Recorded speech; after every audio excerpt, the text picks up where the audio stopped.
Hello and welcome back. This time round, this episode, we're going to be looking at cutting out the neck pocket, the scary part. We're going to take what we spent all this time building and cut a dirty great hole in it. And if it goes wrong, the whole thing's ruined. So, that should be fun. And essentially what we need to do is to mark out a hole which is about 75mm by about 40, and then using a router, cut that. But obviously I'm going to need to put some sort of jig. Now I can't lie this thing down flat because it wobbles, so I'm going to have to put it into the mould again so that it's nice and flat, and then figure out how to make some sort of jig to go on the top of it so that I can cut out that hole. So on the plan, the hole actually has something like a 4-degree angle on it as well to accommodate for the way that the neck moves. Now I'm not going to do that because it's really difficult to get that angle right anyway, and I want to do that angle separately. So I want to mark that angle with the neck, or maybe with a piece of wood, to get it exactly right, because the plans say 4 degrees, but who's to say that the way this is curved is exactly to the plan. So I like to measure it separately and then with a straight edge so that you can actually figure out how to do things. So what I'm going to do is cut this pocket flat and square, and then I'll just put an angle on the mitre, on the tenon, sorry, that's on the neck, and do it like that. It's easier to trim the neck than it is to trim this hole. So there we are. I'm going to cut a hole here, and it's going to be flat with a router. This is what I've got to make the template out of. Now, unfortunately, it's not wood, it's MDF, and I don't like using MDF because it's poisonous, especially with a router, which makes a huge amount of mess. But it's all I've got, so I'm just going to be very, very careful, have the windows open, and wear a mask whenever I'm doing any cutting with it. So now I've got a bit of template material. The next thing I need to think about is how I'm going to support it. I can't just put it on top of the thing because it's all over the place. So I need to hold it up. It doesn't need to be very high. If it's too high, it'll be too long for the bit to reach. So I'm thinking maybe some bits of wood underneath, maybe a bit of wood under there. There's very small shelves for it to attach on there, so I'm not sure. Let me cut some bits of wood and let's see if we can balance them somewhere. So here's a couple of offcuts. They're nice and square on the bottom. So let's see what we can do here. If I mark on using a pencil where it touches, one there, one there, and let's check that those pencil lines work the other way around as well, which means the thing is nice and flat and square, which they do. Okay, now what I'll do is mark just above that pencil line, maybe 1 centimetre to start with, and then I'll put the thing on, and then I'll bring it down slowly until it's almost touching. So start off with 1 centimetre. So there's with a 1 centimetre extra on top, and I'm just looking, I can see quite a big gap there, and also the place it's going to touch is mostly going to be down here. So I reckon if I cut an arc out here, then I can get it even lower. So now here's the finished contraption. So I've cut out this as accurately as I possibly can. I actually used a router to cut that out. So that's the pattern. I've lined it up with the front, and I've got a centre line down here. I can use that centre line along with the centre line that I've still got because I joined the two pieces together on the guitar. I can get that absolutely lined up. And I've spent ages trying to make sure this is lined up so you can get the measurement, take halfway from each line, line this up, make sure this is at the right place. You can also do things like you can measure from these corners. So you measure from the corner to the point where the binding meets the line. You should get the same measurement on both sides, assuming that this is right in the middle. And again, the same for these corners. If you've got a decent corner, you can measure those, which in theory tells me that this is pretty much as straight as it can possibly be. You can also see that I've clamped it onto the bench. In fact, onto the bench on one side and onto the mould the other, because I only have one big clamp. And then this is all clamped onto the actual vertical bits of wood that I did earlier on. Those are just glue gunned onto the baseboard, and then these are clamped on top, so it's all held absolutely solid. And now that I'm sure that it's in the right place, I'm going to take a pencil. I'm just going to draw on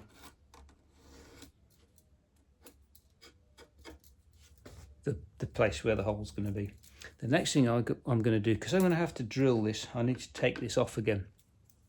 So I want to be sure that I put it back in the same place. So what I'm going to do is put a couple of screws into the wood through here, not into the guitar, and that'll hold it in place. And that's just to locate it really. And then I can take this off, put it back, and the screws will locate in the same holes, and it should be back in exactly the right place, in exactly the same place. So I marked out a couple of holes, and I'm going to drill through the top layer, but so it's just tight. So I've got a drill bit which just makes the screw quite tight. You can just about push it down. What I don't want is it slopping around in the holes, because these are locating ones. Now, can I get past here with this? Okay.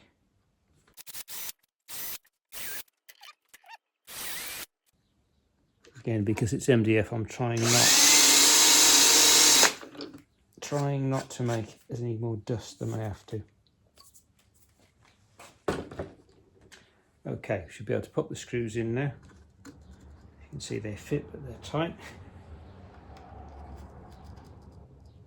And that'll give us a locating position.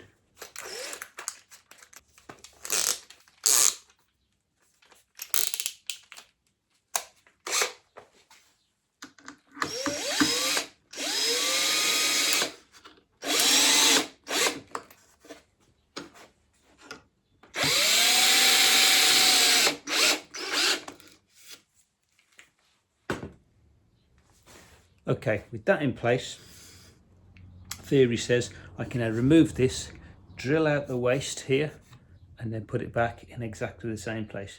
Now when I do up the screws, I will just remeasure it all, but that should help a great deal. And to drill out the waste, I've got one of these fastener bits. The reason being, they're big, but they've only got a very small spiky bit on the end, so it won't leave great big spikes. If I use one of those, I don't know what they're called, like a flat spade, but they have a huge, great big spike. So this will allow me to take out the waste much further down. But I need to watch the depth. I don't want the spike to drill any further than the depth of this thing. And it's going to be 37 mil. So I'm going to set up my drill press so that it won't drill any more than 37. In fact, I'll probably set it up to about 35, 36 to the point. So there we have the drill set up. With my 25 mil drill bit, it's the only one I had, and it's about the right size. Could do with one slightly bigger, but this will do. And I've still got it in its mould so that it will be flat. So I want essentially to be able to drill flat across the bottom there. So here goes.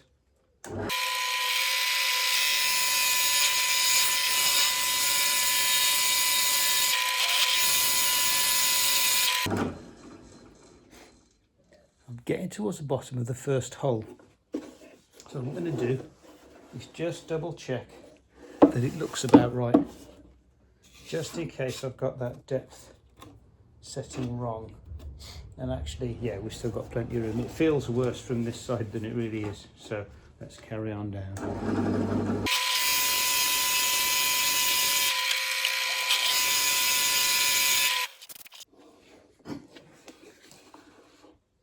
So that's the first one done.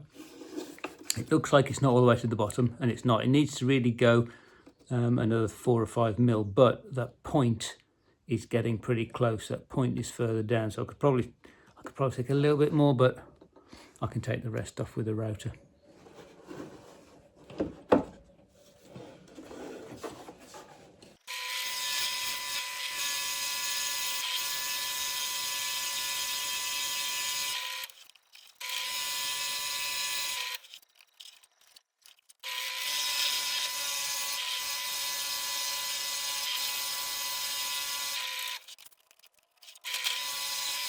So this is the worst bit, because it feels like I've spent all this time building it. I've just drilled 3 dirty great holes in it. So let's see if this fits back in the same place. All I'm going to use is just hand pressure or a hand screwdriver to just put that in and see if we can find the locating holes. I don't want to use a power tool because what will happen is I'll miss and you won't be able to tell because there's not enough. But that feels like it's going into the locating holes. It looks like it's in the right place. So just with a hand screwdriver,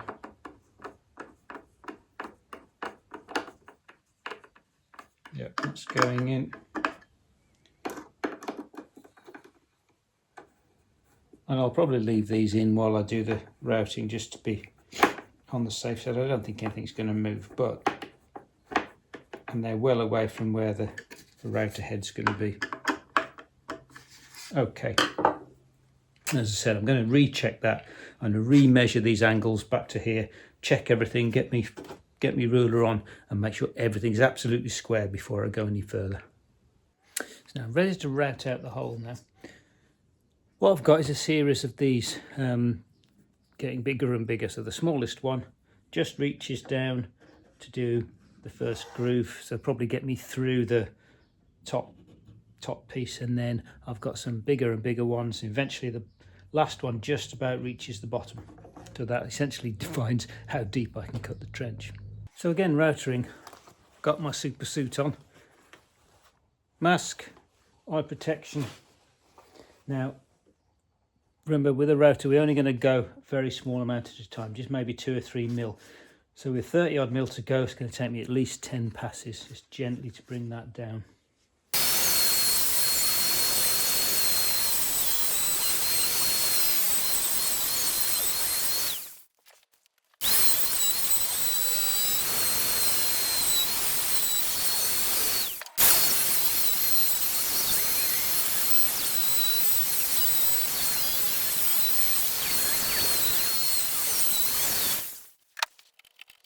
And there we are, taking the top off. Nice, deep, square, lined up hole. Looking good. Quite pleased with that. So I think that'll do. That'll do for this episode.